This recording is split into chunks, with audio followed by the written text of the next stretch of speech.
Welcome to our special edition of this show. And today we have a special guest in our studio. His name is Bill Spadea, who is running for New Jersey governor candidate, who advocates strongly on small businesses and tax system. So we are going to, he's a media personality, well-known media personality, and also businessman. And today he has come into media personality to political career. He wants to serve the public as a governor. We will talk about his vision, how it is affecting our Indian communities, and why should the Indian registered Republicans should vote for him. There is a strong race between him, Bill Spadea, and the opponent, Jack Citrali, who is also running for this governor candidacy. So today we will talk. If you look at the statistics of the New Jersey population, we are around 10 million people, approximately 9.8 or around that. Pretty much is 1 million are the Asian population. Out of that, 46% are the Indian American. So we are around 450,000 people approximately. If you look at that winning and losing, if you take the statistics in 2021 or 2024, if you take the 2021, because we should be taking into the governor's race, it's pretty much, we are talking like a 300,000 Republic registered voters, the race between. If you put it side by side, 150,000, if anybody is getting, he's the winner. Now, if anybody is going a little more, even 30,000 more, that means 60,000 gap, 30,000 votes difference only. It's like a 180 versus 130, 120. So pretty much what we are talking is, sometimes the winning and lose is just talk about 20 to 30,000 votes difference. My friends, the strong Indian community registered voters who we have here in New Jersey state, pretty much 96,000 people. So if 96,000 people, if you come and vote on that day, on June 3rd to June 10th, we will make the New Jersey state the right governor candidacy, and we will talk about who is the right candidate for our community. We should be wise. If you are a minority community, you should be wise who is good for you. Today we have a Bill Spadea in our studio. We will talk about how he is going to be, his vision, his plans, what the Indians Republic registered voters or anybody, even undecided independent voters, what they want. It's like a sampling. So we are going to be talking about his vision. Welcome to our studios. Sridhar, thank Bill you for Spadea. having me. Great to be here. Let me ask you straight. You started your journey as a media personality. I did. Then after that, you got into the governor candidate political for public. Before I was a media personality, I still own a filmmaking business. We have sold movies to Lifetime Television, Lifetime Movie Network, and I worked in the real estate industry for almost 2 decades. So I come out of the private sector, having run businesses, managed thousands of people, managed millions of dollars, and took that experience. And now I got into media about 12 years ago. I had a show on Fox TV, had the #1 radio show in New Jersey, 101.5 FM, and the station had more than 1 million people listening. But here's what's interesting.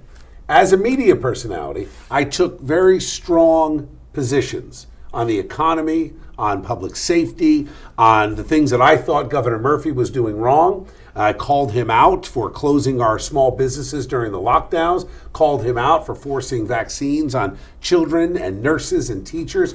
And I built an audience that was a third Democrat, a third independent, and a third Republican. So I'm the only Republican candidate for governor that has an appeal to Democratic voters and independent voters. Because as you had said, some 93,000 Indian American Republicans, there might be another 40,000, maybe more, who are independent voters. And unaffiliated voters can vote in the Republican primary. If you look at that, New Jersey vote system, I don't know, correct me if I'm wrong. I think pretty much is like 2.54 are Republican registered voters, and 2.51 Democrat registered voters. Pretty much it is like a balancing, and majority of the people out of 6.5 million, the voters, the majority is still sitting as undecided voters. So there's still a majority Democrats. So this is the thing. There are more than 2 million Democrats. Republicans have gained in the last 4 Yes. years after a terrible, terrible showing in 2021 where my opponent, who's been running for governor now for 9 years and has spent $30 million, still a huge chunk of the party, almost a third, undecided. And if you're undecided about Jack now, that means you're deciding whether or not you're going to vote or not, but you're not voting for Jack because you've already had 2 times to reject him in his first 2 runs. So what's interesting about this is you've got 1.2 million Republicans, 2 million Democrats, 2.5 million unaffiliated voters. So a Republican who doesn't appeal to independent voters can't win the general. The reason Jack lost last time is he was a miserable candidate. He was too weak to attack Governor Murphy when Murphy came after the schools, when Murphy came after us on health care, when Murphy came after the parents. Jack didn't stand up for anyone. And he was silent until he decided then to run again. And the sad thing about that is New Jersey deserves leaders. We were talking earlier. In many of our Indian American communities, if you look at the Baps Temple in Robbinsville, Shirdi Sai in Edison, in Island, and you look at these communities, West Windsor is another big community. These are Democratic communities run largely by Democrat local government. So a lot of Indian Americans, they come to America and they open a business and maybe they've had family members here and they say, well, who's in charge of the mayor's office? Oh, it's a Democrat. And they become registered Democrats. That doesn't mean they're liberal. That doesn't mean they like what's happening in the schools. That doesn't mean they like higher taxes, but they smartly got involved with whoever was in office locally. My goal is to take those Democratic voters and win them in the general election. And part of it is because I stand with Donald Trump on his policies, and I know with Donald Trump's relationship with Prime Minister Moody, I mean, there's a very good connection. Yes. But I'll bet you're going to ask me about President Trump endorsing my opponent. Yes, I'm going to come to you. That's my interesting thing, because if you look at the polls, pretty much the polls, the red guards are, what are that other polls? They pretty much talk about Rutgers had me, I was down by almost 20 points in that poll. And here's the funny thing about it. They only polled 200 Republicans. This is the same poll that said Donald Trump would lose New Jersey by 20 points. It didn't happen. 5%. We lost by 5. 5%. Yeah, it doesn't make any sense, Waters. So let's just play it out. If they're off by 15 don't trust points, the polls, my don't trust friends. the polls. Don't trust the polls. If they're off by 15 points, we're in a single-digit race with 25 to 30% undecided. And those undecided voters know Jack. He's campaigned for 9 years. He's spent $30 million. I ask people, if you value mothers and fathers and their role raising their own children, if you value a strong education that teaches math and science, if you value the freedom to open a business and drive on safe streets, then neither party has delivered for anybody. Yes. We need new leadership. Jack has spent almost 40 years in politics. Why is he now telling us on his third run for governor he's going to lower taxes? Why didn't he do it when he was in the legislature? Why didn't he, when he ran for governor in 2017, his first run for governor, do you know that Jack Ciattarelli in 2017 advocated for higher income taxes? Higher income taxes. We should be talking about a plan to eliminate the state income tax, not raise the state income tax. He then, in the legislature, voted to raise your taxes, your gas tax, your sales tax, your income tax. So I submit myself humbly as a candidate for governor who is very different than Jack Ciattarelli. I have never supported the Democratic policies that he has supported, but Donald Trump made a decision based on a poll. Based on the wrong poll. Well, he based it not even on the Rutgers poll. Worse, a poll that Jack Ciattarelli's campaign paid for. So they got a poll, And they put it in front of the president. Now, the president, I understand, is pretty busy right now. He's got a couple of wars going on. He's got an economy and the tariffs and all going on. And he's got a couple of insiders who are being paid by Ciccarelli's people. And they're pushing this garbage in front of the president. They manipulated President Trump. And it's sad. But there's another piece of this. And Sridhar, if you'll indulge me, to me it's very important. I spent time with President Trump. Now, he's been on my radio show several times. Yes. And I've had a couple of meetings with him. The last one was only about a month ago, right before he endorsed Jack. And he asked me, and he wasn't happy. I'll be very honest, he wasn't happy, because when he was president during COVID, I called him out and at a disagreement. I never disrespected him, because respect is very important. Both in whether it's Indian culture, whether it's Catholic culture, respect is important, especially for the President of the United States. Yes. But as an American, and certainly as a media personality, when I saw the President do something I didn't agree with, I said something about it. And I said something to him directly, not behind his back, wasn't sneaky, to him directly. I thought he should have fired Anthony Fauci. I thought he should have used the military to shut down Black Lives Matter when they were burning down our cities. I disagreed with him. He brought it up a few weeks ago, and he said, "Why are you beating me up on these issues?" And I said, "Well, Mr. President, you and I had this conversation on the air. I thought we were good on that. But it's clear that President Trump wants to check a box based on a poll to get a win and wants someone that will tell him exactly what he wants to hear. I don't think that's a great way of picking the next governor of New Jersey. And my promise to you is this. I don't take it personally. I support President Trump. I support President Trump's policies. But as governor, I will have the strength and the courage and the character to disagree with the president when it is good for New Jersey and good for our communities." So in this case, the Bill Spadea is mentioning he wants to do, no matter what is good for New Jerseyans. And this is seems to be like a great, attitude of yours. Look at the tariffs, right? The tariffs, I think, ultimately are good for the country. We have to make sure that we are driving development and manufacturing in New Jersey and across long-term America. benefit. That's long-term. Yes. But short-term, I disagreed with the rollout being so quick. And the reason is there are many companies in New Jersey who have products that they have already paid for, an entire container of products that they paid hundreds of thousands of dollars for, now sitting at the port because they're afraid to take possession because of what they might owe. That $100,000 container might cost a small company $200,000. They'll never regain that profit. So what I had said was, I wish the president had slowed that process down a little bit. And I'm not afraid to say that because I'm respecting him, but saying I would respectfully like to have a conversation about how this impacts New Jersey. Jack Ciccarelli, because he got an endorsement, said nothing.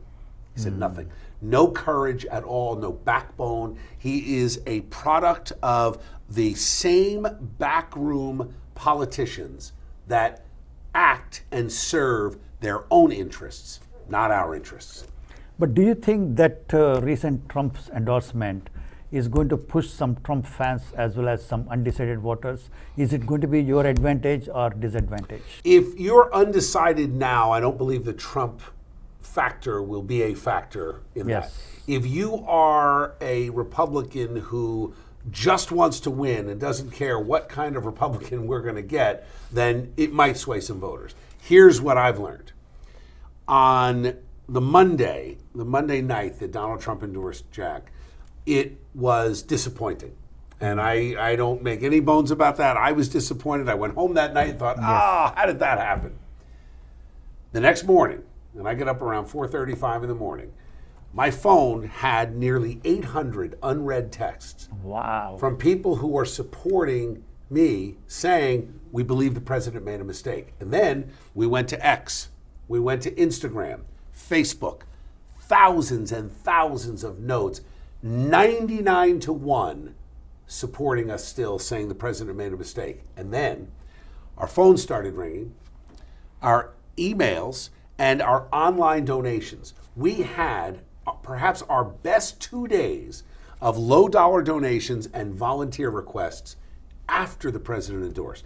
So in a very interesting way, we remain positive about it because it energized our base, because our voters are smart voters who understand that you can support the president but disagree with him. And what I will tell you, if you're an undecided voter, is that if you support the president like I do, it's okay to disagree with him, as I've disagreed with him in the past. You can disagree with him now and say, we love you, Mr. President, but you picked the wrong guy, because New Jersey needs and deserves a leader with character, strength, and conviction. And that's me. Excellent. Especially our Indian voters are very smart, they're very educated. Yes. They have a very good IQ.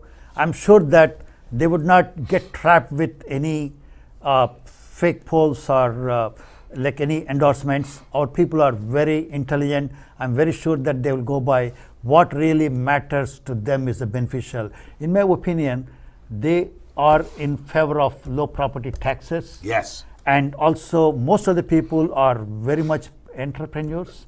They're into small businesses. And we would like to talk about those. What is your policies and vision? And one more is the pretty much most important is education.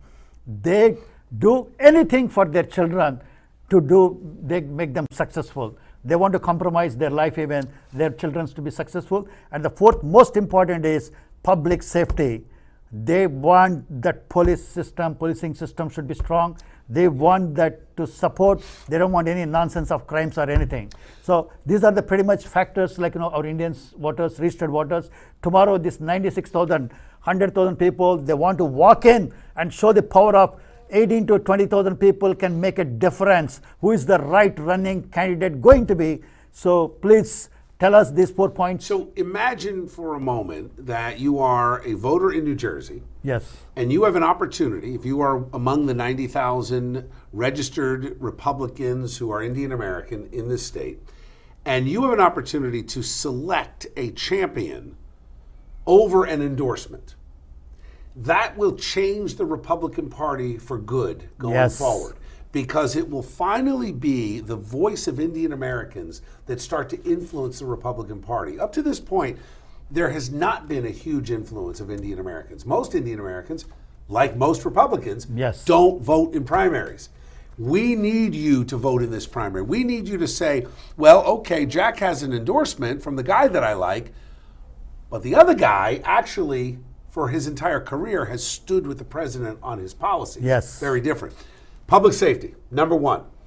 We have to eliminate bail reform. Bail reform is a process where if someone gets arrested for breaking into your restaurant or breaking into your home, they could be out of jail in 12 hours. That is 90%, 87 to 90% of the perps who are arrested by our police officers are let out within 1 day. That is a disaster. Do you want disaster. That? Decide now, please, Right, voters. Now I am the voters. only candidate who has pledged to declare a state of emergency on day one. And in that state of emergency, I am going to suspend bail reform. My opponent, Jack Ciattarelli, because he's a coward, will not commit to a state of emergency. He has said we're going to wait until we have a Republican legislature. Well, I have news for everyone. We cannot have a Republican legislature in 2025 because the state Senate is not up for election until 27. So if you're voting for Jack, you're voting for 2 years of no changes to Murphy's bad policies.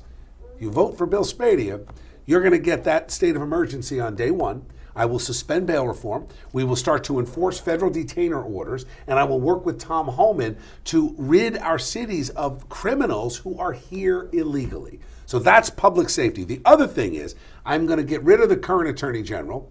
I'm sure he'll be running out the door the minute I win the election. And we're going to hire a pro-law enforcement attorney general.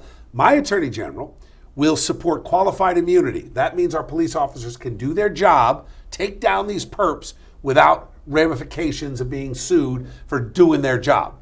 Number two, we're going to change the rules of engagement so our police officers can actually go out and stop a threat before the perp becomes a danger to public safety. You know, our police officers are making split-second decisions, and sometimes they're waiting and hesitating because they're worried they're going to be sued by our own government, that they're going to be Yes. under scrutiny Understand by that. our own attorney general. It's not right. So I'm going to change the rules of engagement. We are going to suspend bail reform and start enforcing federal detainer orders.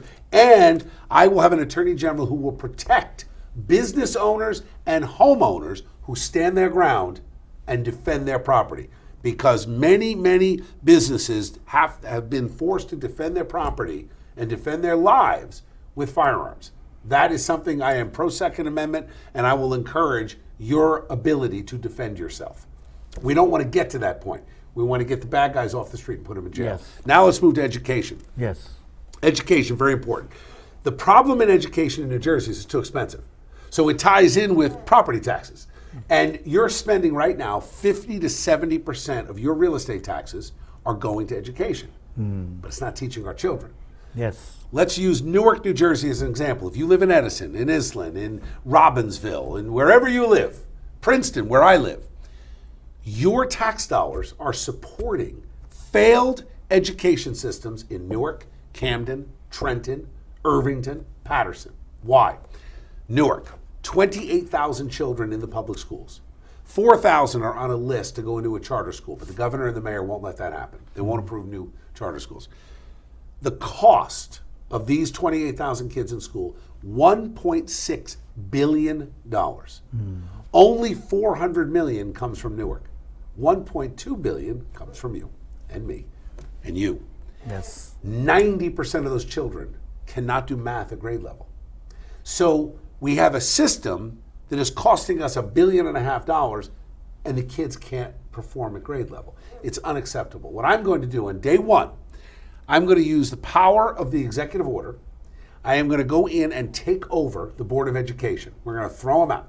And it's going to be a tough thing to do because we're going to have all the press hating us. I'm going to have people crying racism and everything else. But I'm okay with that. I've been called a lot of names in my career. I was in the United States Marine Corps. It's okay. We're going to go in and take over that Board of Ed. Why? Because they failed these kids. That's why. And they failed the moms and dads. We're going to take those 4,000 children and get them into a charter school that they want to be in. Why does that save you money? Charter school, average cost statewide, $13,000. Public school, $23,000. So it's a $10,000 savings per child. We're going to lower the cost of education in Newark, and then we're going to give that money back to our suburban taxpayers as a credit to say, wait a minute, we're giving you your money back. The next part of it is we're going to pull out the education portion, and starting at age 55, we're going to begin to lower it down to zero by the time you hit age 70. And the way we'll accomplish that is I'm going to renegotiate the pensions for new hires coming in, not for police and fire. That stays the same. We are going to respect our police and fire and our nurses, and we're going to protect our retirees. We're also going to protect our teachers who are nearing retirement or in retirement. But in order to do that, we have to change it on the front end because it's costing us some $7 billion a year now, and it's unaffordable. And most teachers will tell you they're not going to have a pension in 7 years because it's not being managed properly. So we're going to manage it better. We're going to change it from defined benefit to defined contribution on the front end. That will lower the pension costs. That will lower the school costs. And the third thing with education, many of our school systems right now, they spend every dollar they have. They're not incentivized to save money. So at the end of the year, do you know they throw out millions of dollars in furniture, iPads, books, all to order them again the next year? It's a colossal waste. We can save billions of dollars in education. So that's your education and your taxes. But the other thing is, not every child, now in the Indian American community, many, many parents, most I've talked to, want their kids to go to college. They want them to have an extended education, become a lawyer, a doctor, an engineer. Pretty Understood. much, yeah. IT engineer, become a billionaire. We get it. Yeah. The challenge is that every child doesn't necessarily want to go to college. Some children would be better off as electricians, plumbers, Yes, pipe fitters, definitely. truck drivers, right? Engine mechanics, That's good. entrepreneurs, Yes. right? We need to start encouraging that in high school. And if we start getting kids into the skilled trades as apprentices in high school, What will happen is you'll have fewer kids going to college, so the kids that do go to college will get the education they deserve. I am going to fire all of the woke teachers and woke professors who are pushing gender studies and fake climate change nonsense. They're telling us the world's going to end in 12 years. No, it's not. No, it's not. It's silly. And it's not going to end because of my SUV. So we have to change education to encourage entrepreneurs and skilled trades. And that will lower the classroom size to allow the kids that should be going to college to get the education they deserve. Your last point was on small businesses. Yes, small business and property tax lower. Yes, so property taxes we're going to lower because I'm going to lower from 55 to 70 down to 0 the education portion, but we're also going to give credit back when we save the money in the cities. We will get property taxes down before we even have any legislation on it. And I'm going to do it by forcing the costs down by negotiating and using the power of the executive order. Now, with small business, we need to create a pool of workers. That's going to start by us going into middle school and high school and getting kids excited about opportunities in small business. 2, we need to gut the regulatory burden on our small business. The DEP overregulates, the DCA overregulates, the DOT overregulates. We're going to gut that with NJ Doge and go in and change those regulations to allow our businesses to flourish. We also need to lower the tax burden on businesses. Right now, you're paying a corporate business tax of almost 12%. Yes. Pennsylvania is paying 4.99%. It's unaffordable for most businesses. That's why they're leaving. I want to push the legislature first by using the power of the executive to reduce the regulatory burden so new businesses can flourish and open. They should stay here. And I want to create a 10-year tax-free opportunity for small business for them to relocate here or open here. Imagine if you could operate without a corporate business tax for 10 years. And remember, the real estate tax, by lowering the education costs and lowering the real estate tax, that impacts small businesses. Most small businesses are not employing 40 or 50 people, they're employing 3, 2, and they're filing taxes as an individual. Not only that, it creates hundreds of employment, thousands of employment. And 1.9 million employees. Those people, even if you attract those businesses, they create a lot of employment, and those people will be paying anyway state taxes. That itself is a huge income. Without smart tax thing. breaks. More incomes, more less. Bring more revenue. Yes, everything. Bring the Donald revenue. Trump showed us that. Yes, everybody should be everything. Yes. And also, we are very, I mean, hello viewers, the Bill Spadea is in our studio because of primaries are happening from June 3rd to June 10th. And it's a matter of don't think that, sometimes what happens is we have a tendency, hey, there are 1 million people already in the mindset is, hey, it's a blue state, why we had to do all those things. Please keep side. This is the time, if you are especially a minority community, you should be wise and take every opportunity to be wise and smart. So my request to you is, it's not like first you have to decide whether you want to really depend on the, he was saying that those polls are not accurate. I mean, I agree with him to some extent because New Jersey Rutgers state polls, they talked about 20% defeat that President Trump, it ended up into 5%. It's a big difference. So there are so many things, I don't want to get into that thing. You should be smart enough whether you should really trust those polls and blindly follow that system, or somebody else has endorsed who is the president with the wrong briefing, with the wrong advisors to him, and his supporting endorsement, we should blindly go, or we have to use our IQ, that Trump says, we have to use our common sense. We have to have our own common sense now to decide who is the right governor running candidate between Jack and Bill Spadea. So my friends, he has already talked about how he is going to address and how best he is going to do for our Indian American registered voters. But you have the power in your hand.